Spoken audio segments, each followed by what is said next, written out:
And when we last left off, I believe Ralph took a video of either during or after I finished painting the inside and the underside of the Bombardier. I think it turned out pretty nice. And that was my first time painting anything like this. Not too bad. And while Gary was welding, I was putting the insulation in the ceiling.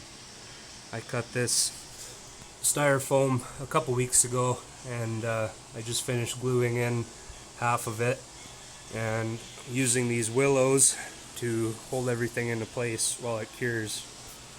So I think that'll work out pretty good. Nice tight fit on everything. And the glue that I'm using is PL Premium. That's the best stuff I've found for gluing styrofoam. So yeah, we'll let this cure, and then I gotta finish cutting out the pieces that go around the escape hatch and make a jig to do that piece, or to hold the piece in the very back there. That's a somewhat tricky one. But we'll check back after that's all done. I'm not sure what the next step is here. We might roll this thing out and finish stripping all the paint off the outside. And yeah, then it'll be pretty well ready to prime and paint. I'm excited to see how that turns out.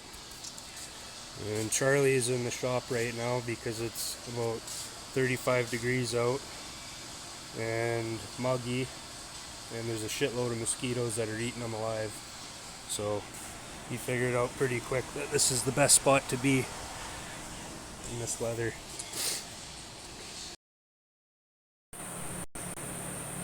Monday, July 20th.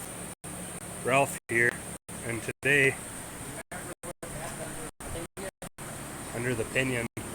Oh yeah, they had a block of wood underneath there. That's right. Anyhow, today, It was one like this.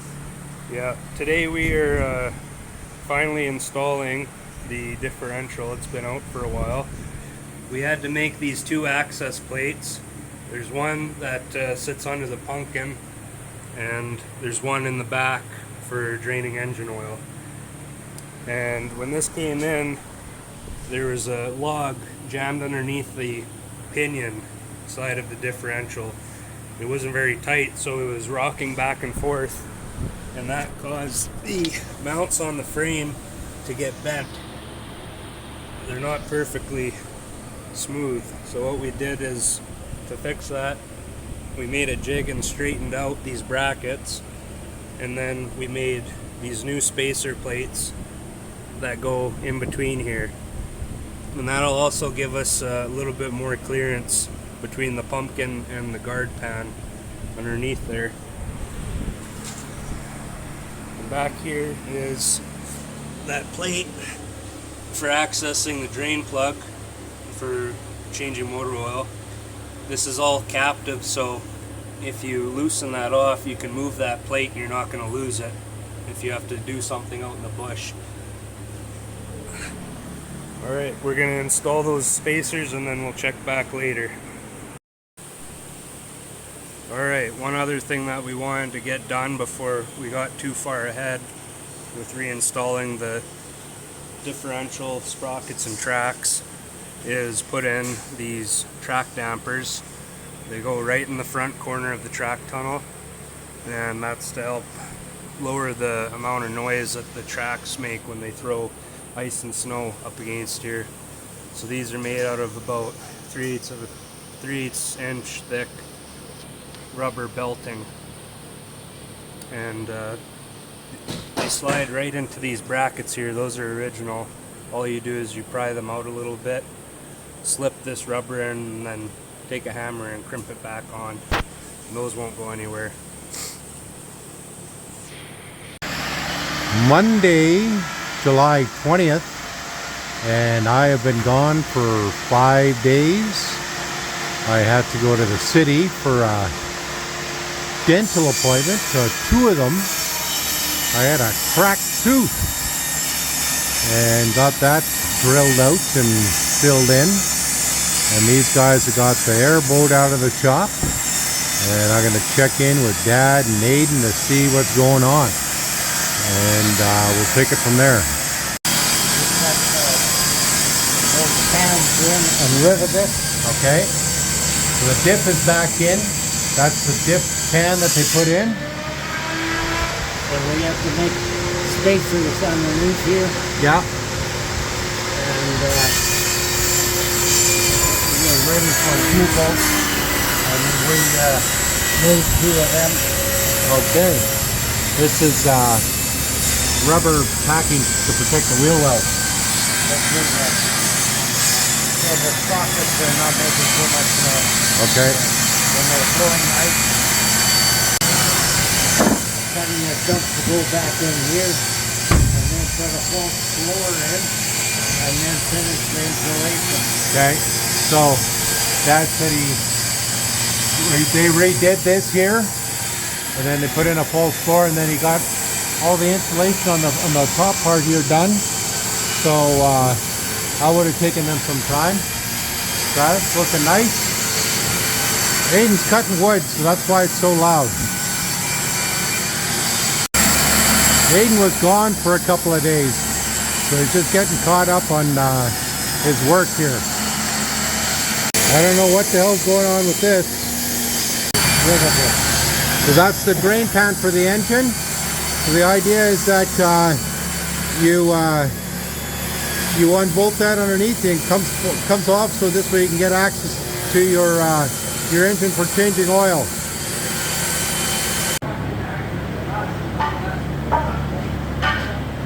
These guys are yelling at each other here right now about the blade. Anyways, it's looking nice in here. A little easier to speak when the saw is not running. Aidan's just cutting the wood here for braces, and they're going to be doing that. Dad's still a little crusty from losing his dog there.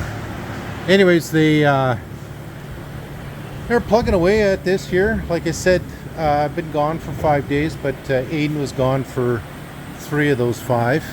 So they're just getting caught up here again. And we're going to go show you what else just showed up in the yard here. So I asked Dad last night if the other airboat left. He said, oh yeah, a couple of days ago. Well, this one must have showed up here today. These guys got several different airboats. So it's pretty much all summer long. One goes out, one comes in.